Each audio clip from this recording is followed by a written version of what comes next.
And let's start with domain, range, and functions. We did this a little bit earlier in the year. We're going to go back to it now, kind of review. So the set of all input values is your domain. We can also describe these as our x values, the x-axis, our input, and the independent variable. Then we have our range, which is a set of all output values, also described as our y values, the y-axis, the output, and the dependent variable. You could also say that the domain is the cause, whatever causes our situation to happen, and the range is the effect. A relation in which each element of the domain is paired with exactly one element of the range. It's a special type of relation that we call a function. What it means is the x values do not repeat, and it must pass the vertical line test. Remember, the vertical line test is it crosses your graph. There's your y, here's your x, and you've got a line graphed in here. Vertical line means I can draw a vertical line going up and down anywhere along that line, and it's only going to touch your line or your graph in one. This graph does not pass, as a vertical line touches the graph in two different spots. Okay, so this is a function, not a function, or we call it just a relation. Okay, so now we're going to solve each given function. This says, and I kind of rewrite this in my own words. I say, find the domain. Domain is our x values, right? And I like to say when. You can still use if. Range is 10. Remember, range is your y values. So whenever y is 10, what's x going to be? Well, remember, we've got this function notation, which has replaced our y equals. So we're going to place this number here, because we're given y, or the output. And so we're going to put that where the y equals is, or where our function notation is. And then we just write out the rest of our equation. And we're going to solve. So 10 plus 6 is 16. We're not adding anything to the 4x because we don't have any other x's to put with it. And then this one goes to 0, right? So all we're left with is the 16 equals 4x. We're going to divide by 4. And we should get 16 divided by 4 is 4. This goes to 1, so x equals 4. Then we're going to do a check by plugging everything back in. Our y value is 10. Our x value, we think, is 4. Now we're going to solve. So it should still be 10 equals 16 minus 6. And 16 minus 6 is 10. 10 equals 10. That is a true statement. Therefore, x is 4. Now we're going to go ahead and do f of x equals 1/2 x minus 3. It's asking us to find the range. Well, that means find y if the domain is x is 12. So find y if x is 12. So now I'm going to substitute my number in for the x value. So f of 12 is going to be, half of 12 is going to be 6. Minus 3. 6 minus 3 is 3. So then y must be 3. Let's do a check. Plug all your numbers in that have been given to you. So we're thinking y. Remember, the f of x is our y. X was 12 minus 3. So 3 equals, half of 12 is 6. Minus 3. 3 equals 3. True statement. That means we've found the right answer. Okay, I will let you pause the video and work on the next few similar problems like this, and then come back and check your work. This is going to be find y if x is -2. So we want to do f of -2 equals, -2 squared minus 5. -2 times -2 should give us a positive 4.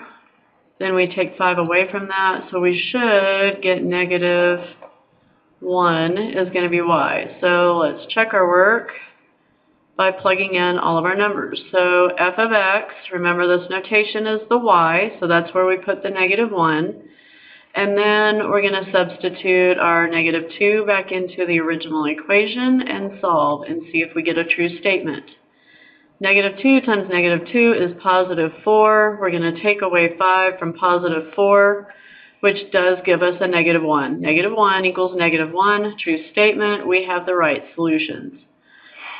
Then we're going to do this next one. It says find domain. Ooh, so we need to find x if y is 4. Remember, y is our f of x notation, so we're going to substitute that 4 where the f of x notation is, write out the rest of the original equation, and solve for x. We want to take care of addition subtraction first. 4 minus 1 is 3, and we have 3x over here. Plus 1 and negative 1 cancel each other out. Then we have 3 equals 3x. We are going to divide by 3 on both sides of our equal sign, which is going to give us 1 on this side and x on this side. So we're thinking that x equals 1. Let's check. 4 is our y. 1 is our x. 3 plus 1 is 4. Equals 4. True statement. That means we have the right solution. Okay, here we're given a range of numbers. That's our inequality. So we have more than one number that can work in our problem. So they want us to, let's see, find y when x is anywhere from negative 4 to 4. So what we're going to do is we're going to take the f, we're going to take our minimum value and plug it into our equation.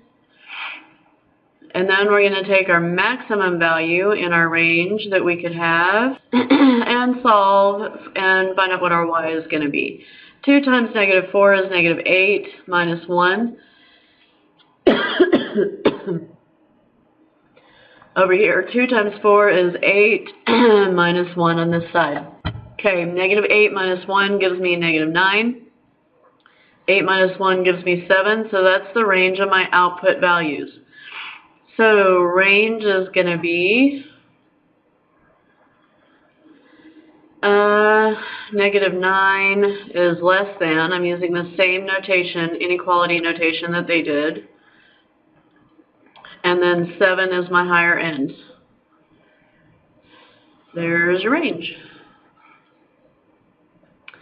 Here, this is the same thing. We have a maximum speed. We also have a minimum. A car can't go negative speed, so your minimum speed is going to be 0. And let's see. Let f of s equal 4s. I'm sorry. Yeah, 4 times s, where s represents speed, right? In miles per hour of a car, and f of s represents the total distance traveled, okay? So our s is going to be our speed. We can't go in negative speed, so we're just going to go right here at 0. That's our minimum value. And then our highest speed that the car can go is 70 miles per hour. We're going to take whatever our speed is, we multiply it by 4, and that's going to give us the distance traveled for that speed level, basically. So we're going to do our minimum value and our maximum value. This one's going to be 0. This one will be 280. And so therefore our range is between 0 and 280, and I believe that's going to be miles. There's our answer choice. Number 8 is the same thing. We still have our speed in miles per hour. S is the speed, and f of s is the total distance traveled. So if our car's maximum speed, speed is the s, we're going to substitute that into our function that's given to us.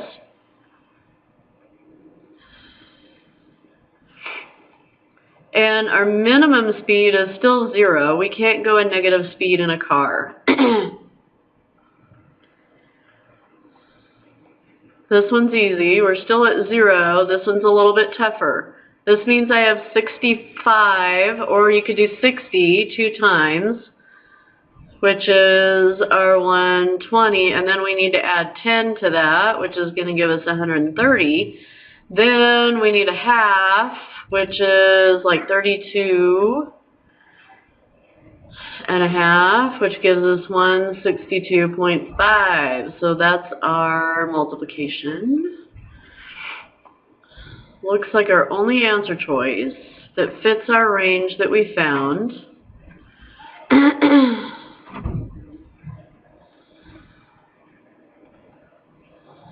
is answer choice A. So here, in 9 and 10, I'm going to let you pause the video and you can work through these and find your range. Be careful, no, yeah, do 9 and 10, and then come back and double check your work. I'm going to work them out. Okay, so on these, hopefully you were paying attention. You are given the range. So we know what our y values are, and we need to find x in these. So what we really need to do with these numbers, our minimum and our maximum, is put them where the y is, which is right here with our f of x notation. So we should be working this a little bit differently than we did on the others. So it's going to be -5 equals our 2x minus 1, and then we're going to have 5 equals 2x minus 1. And then we're going to solve for the x. So we need to take care of our addition subtraction first.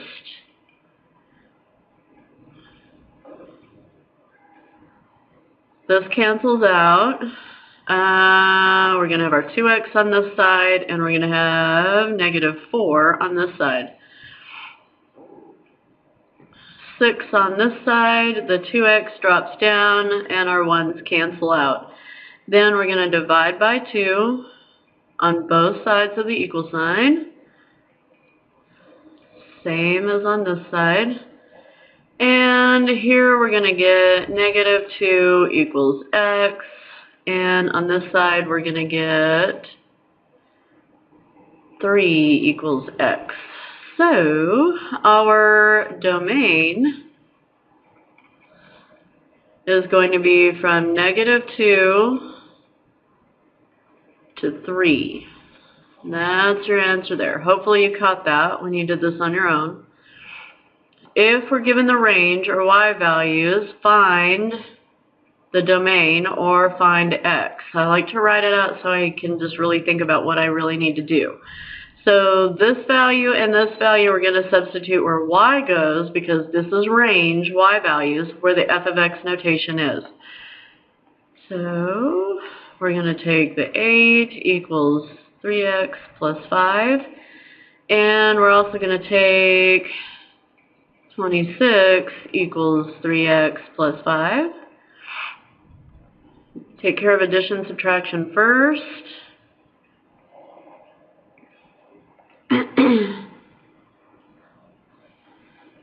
These cancel out. 8 minus 5 is 3. I'm going to divide by 3. Therefore, x is 1 on this side. Again, we take care of addition and subtraction first. Then these cancel out. We're left with our 3x here and 21 on this side. Then we divide both sides by 3 to undo the multiplication by 3. And we should get x equals 7 on this side. So our domain for number 10 is going to be from 1 to 7.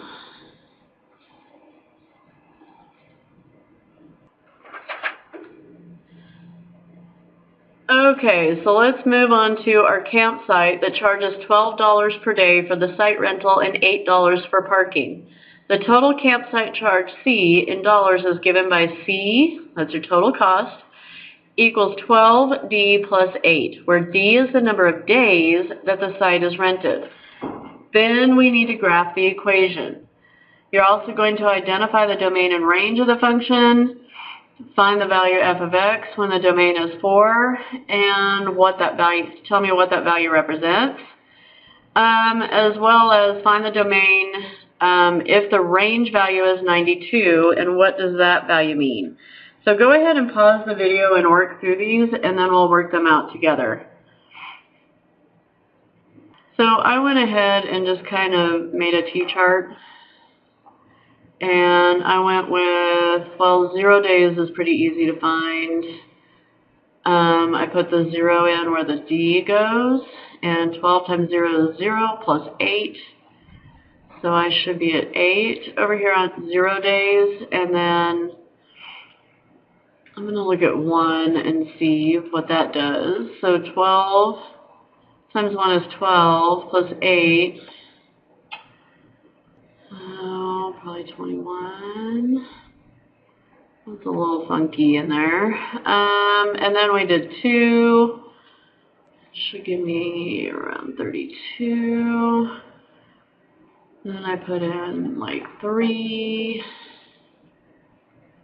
And that will give me 36. 4. And then we can also do 4, which is going to give me 56. So I'm going to go on up there and do that. 3 was around 44. We should have a semi-straight line in there. And then we can just graph that puppy, right? Okay, identify the domain and range of the function. Well, domain are all your x values. So that's every value that can be used along this x-axis. So I'm not going to have any negative numbers because we don't have negative days. So the domain must be between 0, and it can equal 0, and infinity. And then our range can be, okay, which is going to be all of our values that are used along the y-axis. We're not going to have negative dollars, so we're not going to go below 0. I know that, but I'm also looking here, and I'm thinking, well, it starts here at 8, so actually my lowest value for my y values is going to be 8, and my highest value, doesn't this graph just keep on going up and up and up and up? We're eventually going to hit all of the y values above 8. So we should go to infinity after that. The value of f of x when the domain is 4, domain is x, so I go here, and my value is $56 at that point. So $56 is the answer here. That value represents the total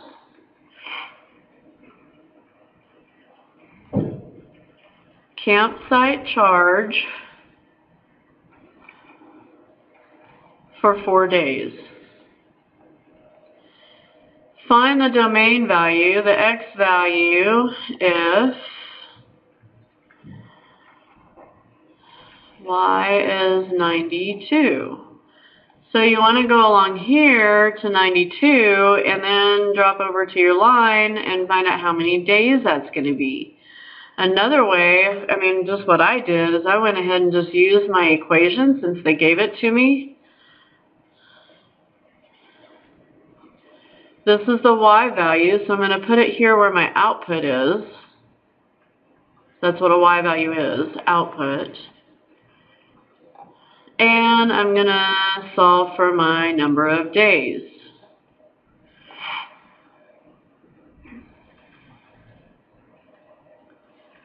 This goes to 12. I'm going to divide by 12 so that I get d by itself.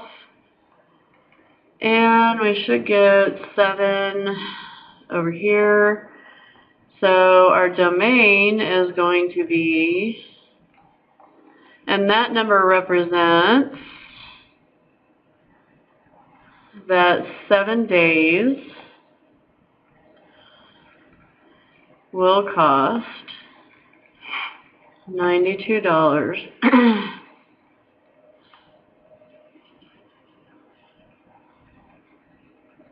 at the campsite.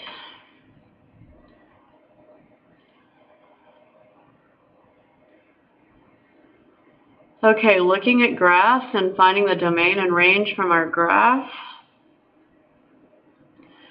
I like to box these puppies in because that shows me where my limits are going left and right and up and down. So domain is going to be, domain is x values, so we start at, this is my furthest most x over here, which is -1.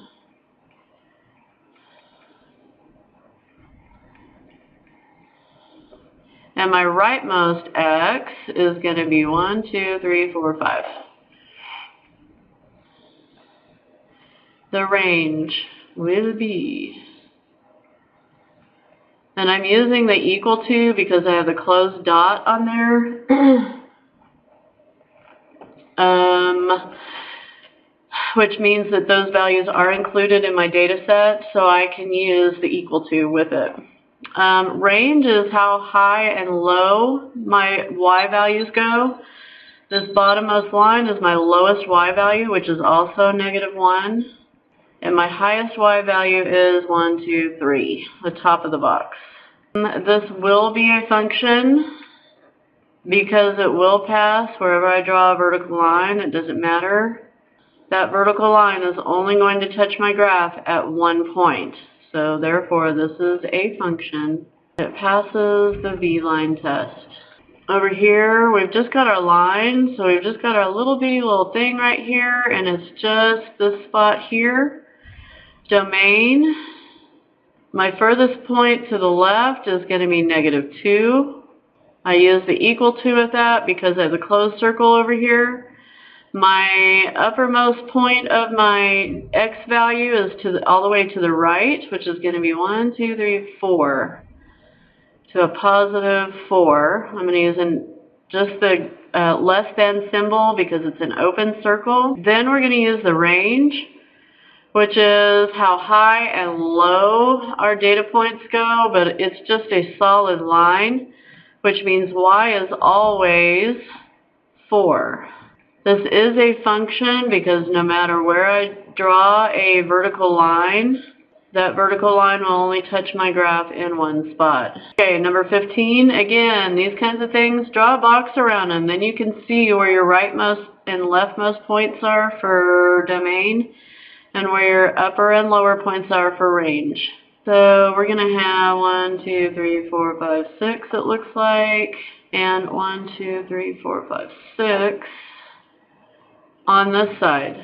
Solid line is enclosing our relation here, which means we can do the equal to. So the points on the line are included in our data set with that solid line. And then range is my upper and lower points. So my lowest point looks like 0. My highest point looks like, this is just a relation. It is not a function because it fails the vertical line test, which means wherever I draw a vertical line, it's going to touch the graph in more than one point. That's a no-no. For a function, this vertical line only touches the graph in one point. Okay? Over here, we can draw a box around this one also. That's my leftmost point. So domain is my points farthest to the left and farthest to the right. Farthest left is going to be 1, 2, 3, 4, 5. I'm going to do just the less than sign because we have an open circle, which means this end point, or our furthest most right point, is not included in the data set, which is 0. Range is lowest to highest. My lowest point is -1. And my highest point is going to be 4. And I'm going to change this because that -1 is in an open circle. Okay? So anything between -1 and 4 is going to work for the range. This is just a relation as it fails the vertical line test. If I draw a vertical line anywhere on there, it is going to touch my graph in more than one point. That's a no-no for a function. I'm not going to draw a box around this. I can do it like maybe from here to this endpoint. But the problem is these are going to keep going out and hitting the x-axis further out all the way along as we go along. Are you all kind of seeing that?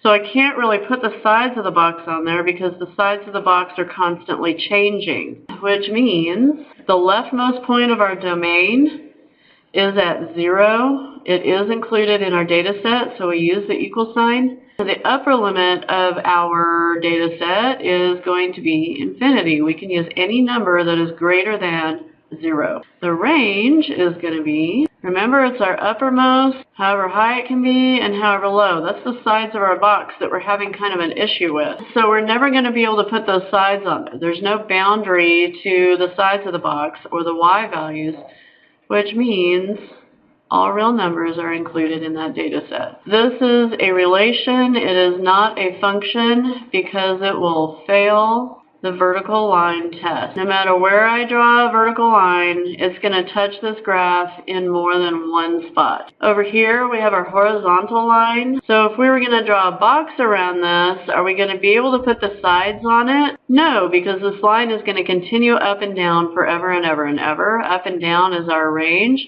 which is going to be all real numbers. The domain is our furthest point left and our furthest point right, which really is only at one point at anywhere along this graph. So our x value is 4.